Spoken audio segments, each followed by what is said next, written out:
So if you haven't seen Unifrog before, it looks something like this. Now, if you haven't logged on, you damn well should do, because it is a veritable treasure trove of useful information and search tools for anyone thinking of a certain course at uni or a particular job or apprenticeship, or just a brilliant way of logging your skills and competencies and all the things you've done that shows you're a desirable person to either employ or accept in an institution somewhere, uni or college or whatever. It's brilliant, but it is underused. It's underused because I probably haven't done a good enough job sort of promoting it and showing you what it can do. So I'm going to take a few minutes to show you two features. Let's keep this manageable. Two features. Now, first and foremost, the first barrier, logging in. Right. You have a password that is sent to you via your school emails. You just have to search for it from Unifrog. If you don't have it, let me know, because we've got to get you on here. Right, first of all, this I felt is of particular relevance to a lot of people in year 13 at the moment who are either, deep in the weeds with their UCAS applications, or not deep in the weeds with it at all because they're looking for a job or apprenticeship. Well, biggest problem with apprenticeships is trying to find where they are. It's really easy to find uni courses. It isn't as easy to find apprenticeships. Fortunately, Unifrog helps you with that. So if we click on this little pink apprenticeship section here, and then you scroll on down, and just it just gives you some information on like how to find them. I mean, you go to the bottom, click next, sort of thing, and then as simple as you've got goodness knows how many categories you can search from, and you can search it based on like how you spell the course alphabetically, subject area, salary. Now I'm going to throw in, let's just have a look at when I get asked a lot about these things like engineering. Okay. So then it will give you all the different engineering apprenticeships that are out there. Let's simply go to civil, top one, civil engineering. And then what a feature I really like is you can then break it down by location. So you can either go, 200 miles, and there's lots of vacancies. I mean, there's none within a 5-mile radius, but there are 4 within a 10, which if you look at this little radius here, I mean, that's not bad. It's not even as far as Newport. It encompasses Lydney as well, and just on the outskirts of Bristol.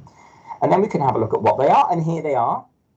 So there's a couple that offer schemes that are equivalent to getting A levels. Great. So, you could do that now. Not that I'm saying you should leave it all, but I'm just making the point. And then we've got some here that, upon doing them, you'll also be studying for a degree at the same time. So there are some, civil engineering apprenticeships out there that are free for you to go and have a look at and apply for.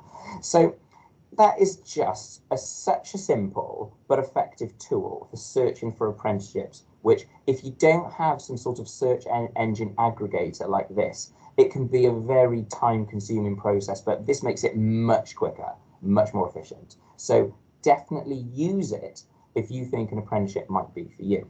So that's one feature I wanted to show you this morning. The other one is a little bit different, and this is applicable to everybody. So if we go here, so this section here, right, recording what you've done. The reason why this is so important is because you forget, but we all forget, or sometimes even overlook the things that we've done and the things that we're good at. So every year I try to update my CV, and every year I have this battle of like, oh God, I know I've done things, but I can't think right now of what they are. And what I should be doing is logging things as I go. And you guys in your position, especially, the age 16, 17, 18, because you will probably do a lot more things than I do that are sort of useful for a career, because I'm already in a career, right? So I was thinking, what happened this Tuesday? Well, Tuesday, there were a load of sixth formers who were helping out year 7 with their reading. Right, brilliant. Log it here as an activity. So as I clicked on activities, you put add by here, and then literally you put what you've done. So it might be, I don't know, let's call it mentoring, or literacy mentoring, something like that. Type of activity. If there's nothing on here that really hits the nail on the head, you can simply put other. and then describe, very briefly what you did and the date. When it comes to referee at the bottom, put your tutor or another member of the sixth form team. So, me, Miss Bishop, Miss Crumb, Miss Searle, Jess, as your referee, because we've got to validate it to say that you've done it. Otherwise, people could be putting any old thing in there. All right. So if you've done anything this term, and you all have, because the vast majority of you have done enrichment, or you're in clubs, either inside school, outside school, or you've been helping out with Mrs. Crumb's leadership groups, right? Log that down as an activity, because otherwise you'll forget. Log it down, and then when it comes to writing a personal statement, either for a job or university, you simply look at the things that you've recorded, and it's a prompt. You can start talking about them. So it's a brilliant but underused feature of Unifrog. And then also, while we're here, a similar thing with competencies as well. So this is where you're logging down like your skills and good characteristics. So if we go to this tool, let's simply have a little look. Same sort of thing. Now, it prompts you for some here. So we've got reading, writing, numeracy, listening, speaking, aiming high and planning, teamwork, leadership, problem solving. So you probably do more of this than you think within your subjects, for instance. All right. Staying positive and being resilient. Yeah, that is one of our key, those are two of our key values in sixth form. More on that in a moment, actually. So yeah, if you've demonstrated these things, definitely add it in there. All right. If you've developed a certain skill or characteristic that is not on the list, then simply add one. You've got the opportunity, just, if you've done something that's not on there, log it in, say it. Don't forget it, because again, we will use this to help write your reference, and you can use it to help write your personal statement, so that come next year or any point, you're not kind of starting from scratch and having to think from scratch. You've got it all here on Unifrog. So back we go.